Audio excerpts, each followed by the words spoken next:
Hello, and welcome to the Paul Green Comedy Podcast. This is for July 22nd, 2024, episode 237.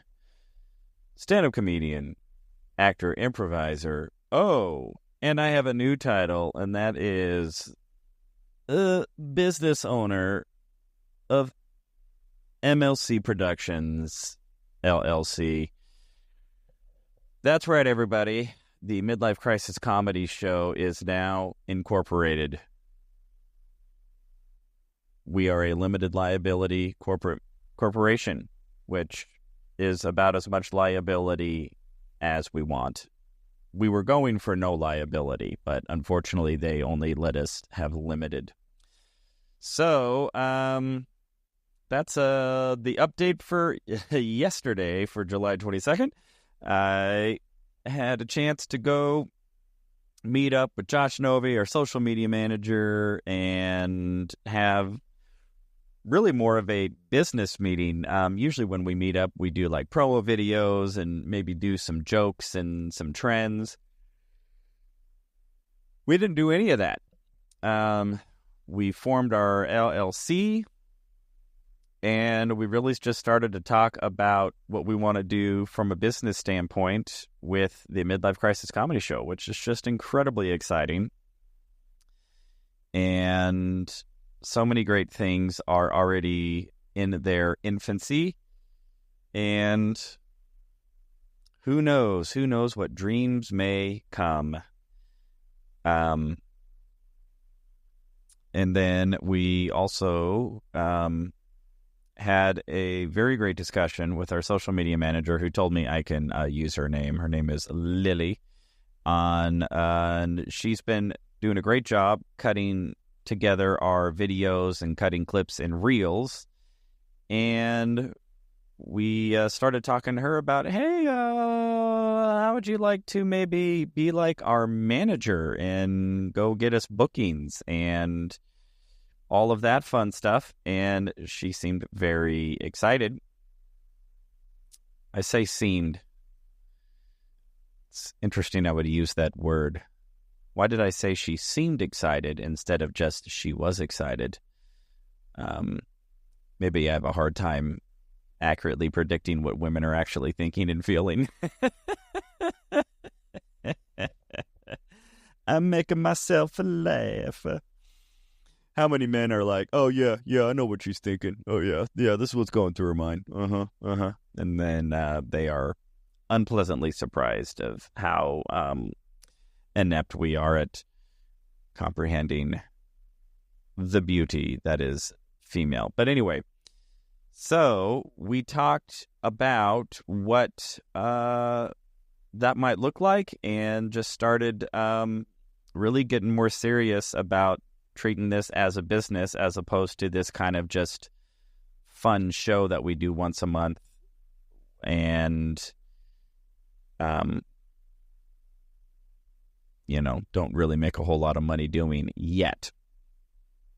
Because to date, we have not actually profited from a show, because after all of the money we spend on advertising, the money we spend on our advertiser, no money left over there for me and the Novinator. So that'll probably be our first item of business, is how do we not lose money? How do we produce and sell shows and get people out without ending up in the negative? But overall, just very exciting.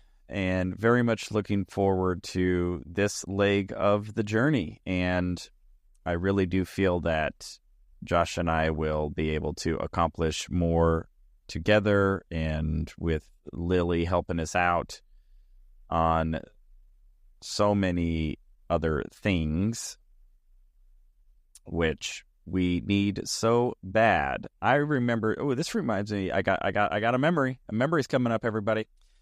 So about 5-6 years ago, when I was new to LA, I'd maybe been there about a year, I went to a Tony Robbins seminar whatever his, I don't remember what it was. Oh, yes, I do. It was unleash the power within. You have power, but it is within you, so you must unleash it. So I go to unleash the power within, and while I'm there, they pitch this like business seminar, and they're like, for $10,000, you can come to this, 1 week Tony Robbins, business mastery marketing 10x millionaire entrepreneurial whatever thing. It had one of those kind of super intense entrepreneurial conference names. And of course, it's Tony Robbins, who has all of the credibility that you could possibly imagine. And then he just talked about how I have interviewed the top industry professionals in every aspect of business, from marketing to sales to software to funnels to blah, blah, blah, blah, blah, blah, blah. And I've packaged it in this business conference. And my promise is that I will 10x your business. And at the time, I'm thinking, oh, I wonder if I go sign up for his conference, if I will learn something that will teach me how to make money as a comedian, using comedy as my business. A pretty short-sighted and naive sentiment, but that's what I thought.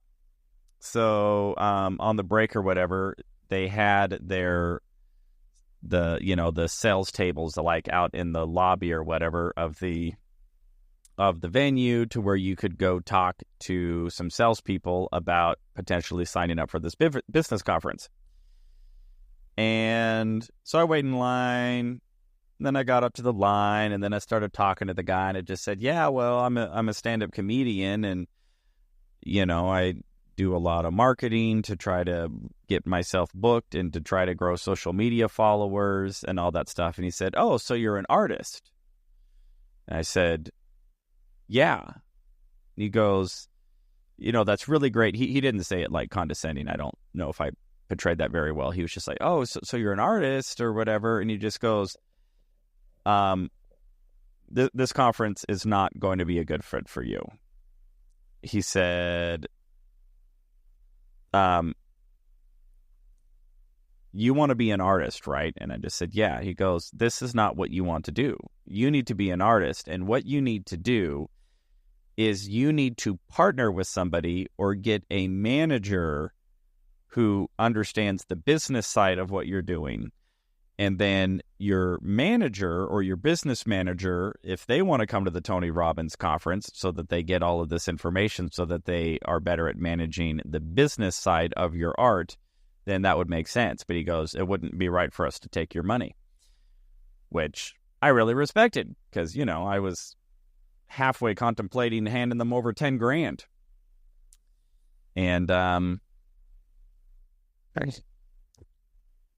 And I've never forgotten that, of just going, yeah, that is true. At the end of the day, what I want to do is be artsy, and I want to say jokes and improvise and connect with audiences. And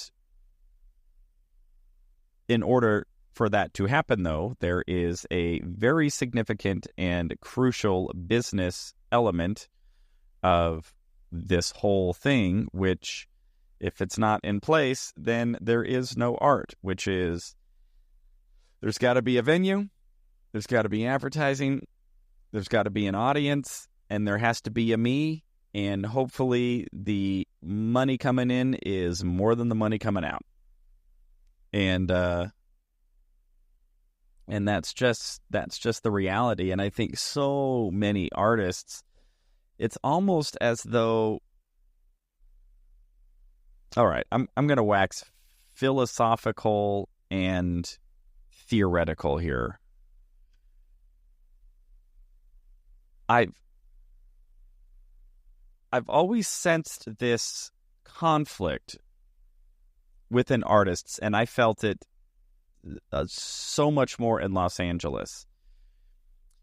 Because they're artists, And I'm talking actors, I'm talking comedians, I'm talking models, I'm talking improvisers, I'm talking musicians, actual like painters, sculptors, just anybody who has a artistic, creative, I was going to say preposition, but that's not the word I mean.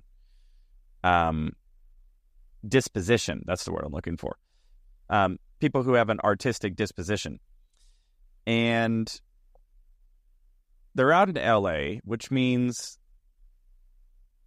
for a lot of them that they are hoping to find some sort of quote unquote make it in Hollywood experience, getting their big break, being able to make a living as an actor or as a comedian or as a musician, like, right, whatever it is. And I started to sense, and this is just Paul Green's brain, that a lot of these artists actually had a fairly significant disdain for wealth and for hyper success.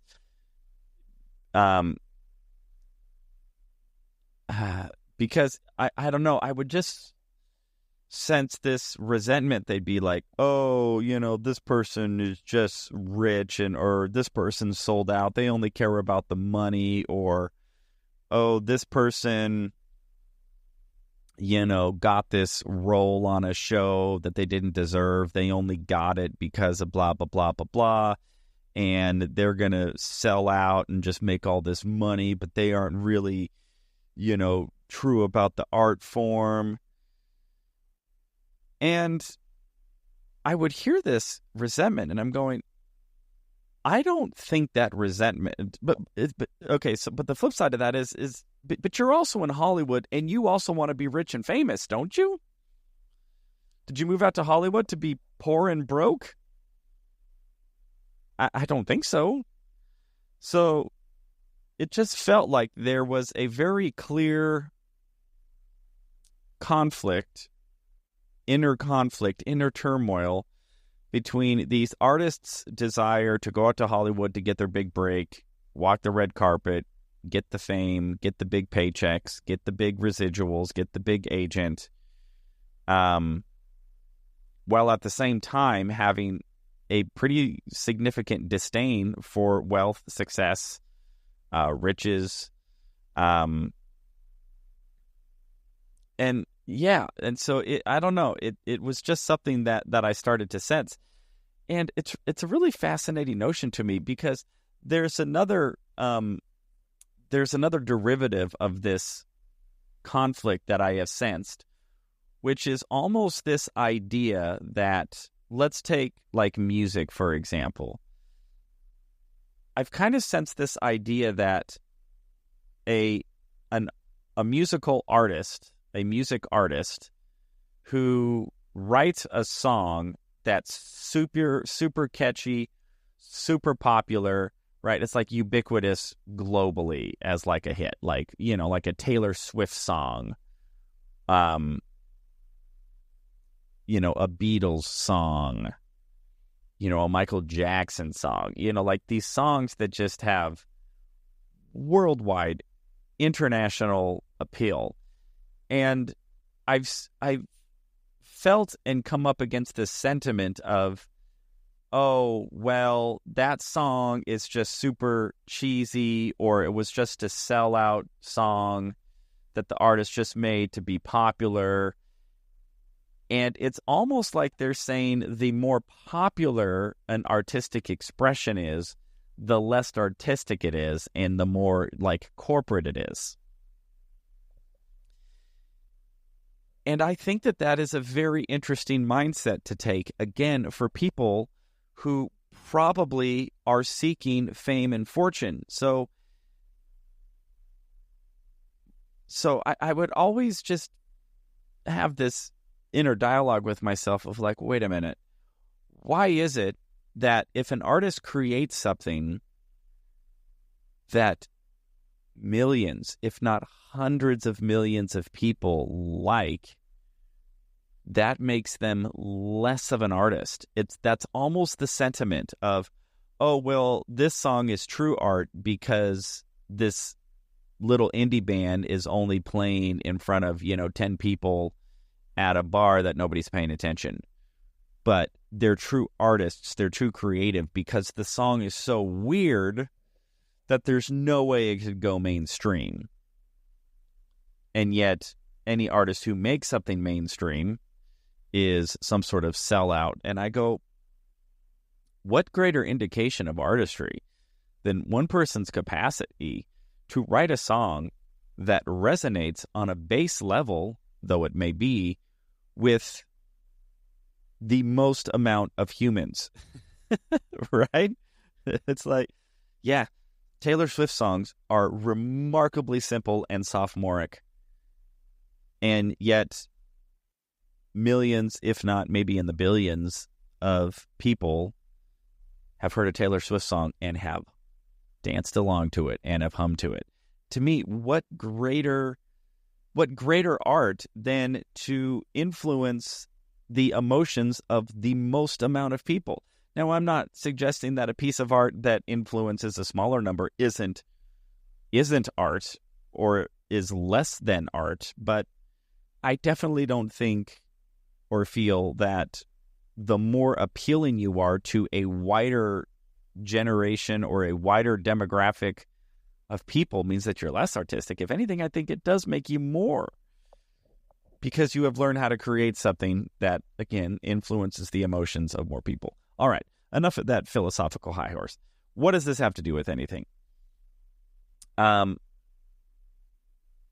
of this is to say, I am so happy and so excited to be working with Lily in a more managerial state, to where she's taking on more of the business side of things. It goes back to what I was saying with Tony Robbins of, if you are an artist, team up with a business person who wants to pound the phones and understands negotiations and understands how to book you and understands how to grow your brand, so that I, the artist, can focus on being artsy. And so I'm just so excited that this new chapter is evolving, and it's evolving in just an incredibly fast, yet very organic and authentic, and I don't know. It's just been, I don't want to say easy, it's just been fluid.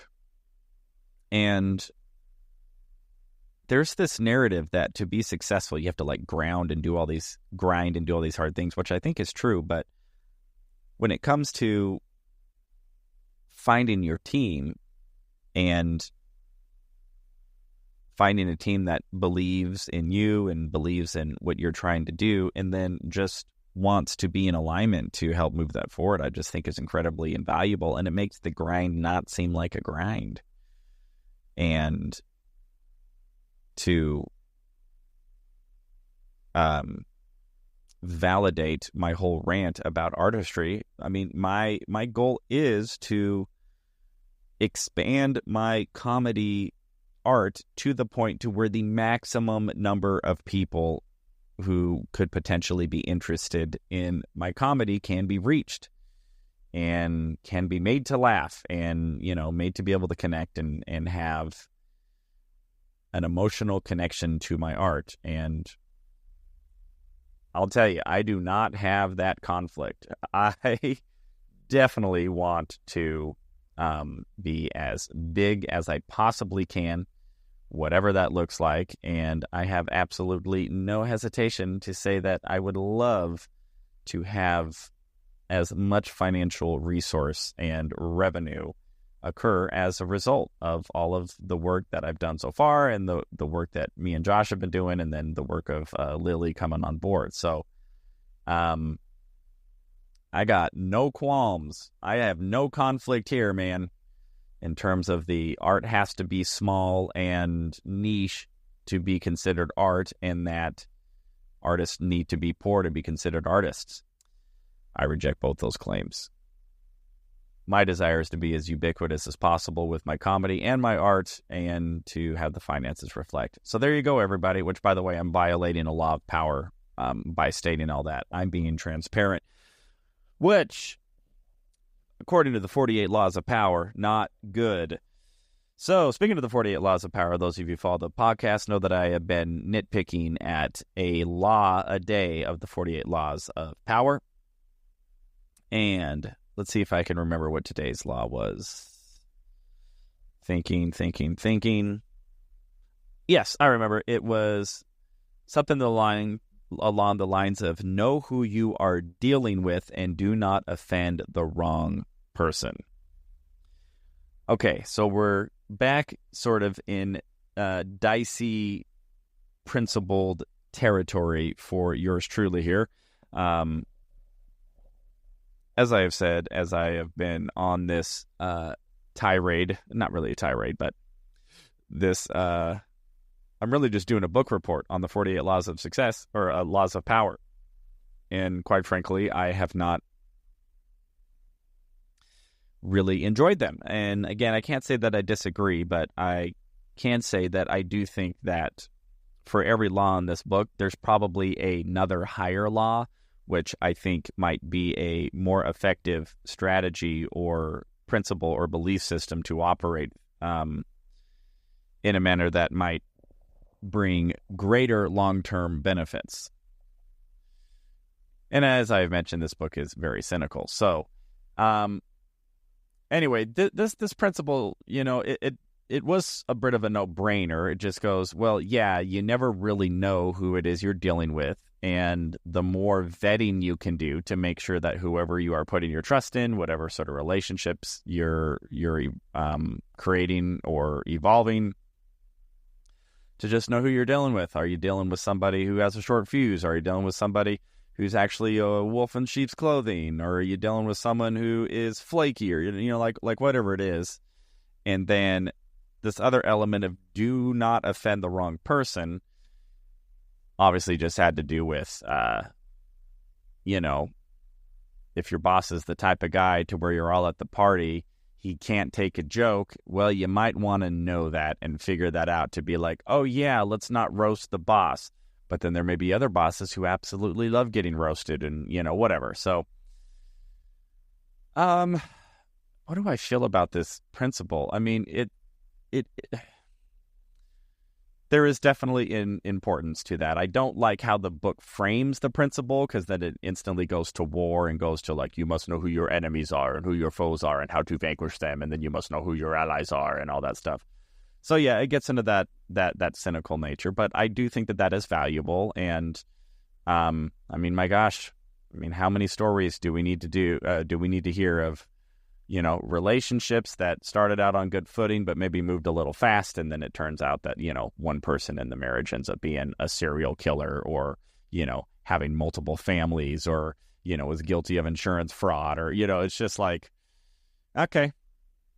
So I can't really disagree with that principle. I don't like the cynical nature. I try as best as I can to give people a fair shake, give people the benefit of the doubt, to try to see the good in people. And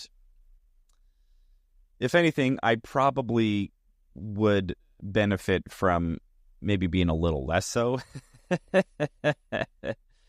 Giving people a chance to, to vet themselves a little bit more than maybe what I typically do, because I typically just tend to be a very trusting person, and I just sort of take people as they are and how they are, and hope and trust that they have good intentions and will deal with me in good faith, whatever sort of relationship that it is we're developing, whether it's romantic or friendship or professional or whatever. So yeah, I'm not opposed to this idea of knowing who you're dealing with, but maybe come at it from a little less cynical point of view of, oh, everybody's an enemy and is going to destroy me, but maybe just more in a sense that the more we get to know each other and understand each other's boundaries and all of that, then it just creates greater potential for a successful relationship, whatever the context of the relationship may be. So yeah, again, not really opposed to the law as stated. Again, not really a fan of the implication or how the book discusses how that law has been violated in the past, and of course how it always ends up in somebody didn't do this law and then some king cut their head off. Fair enough. Or then the king didn't maintain one of these laws and then got his head cut off. So it's a lot of that. But I am learning a lot, and it has been good for me to read all of these laws and then to be able to bounce them against my own moral compass and just decide, well, how much of this do I agree with? How much do I disagree with? And do I have a replacement, thought or religion or whatever to, that's maybe more in alignment. But anyway, everybody, know who you're dealing with. All right. And that is all for today. So thank you so much for listening. This has been the Paul Green Comedy PaulCast, a podcast by a dreamer for you dreamers. I haven't said that tagline in a long time. Maybe I've lost my focus. This used to be a podcast by a dreamer for dreamers, but I realized I've stopped saying that. But that's really what is important to me, is going for your dreams, going for what you want in life, and seeing how it goes. So if you're out there pursuing your dreams, I am hoping it is going well. You're finding success and happiness, joy and fulfillment, and all of the good things. So that's all for today. I love you all so much. Episode 230, what did I say? 37, July 22nd, 2024. I love you all so much. I'll talk to you tomorrow.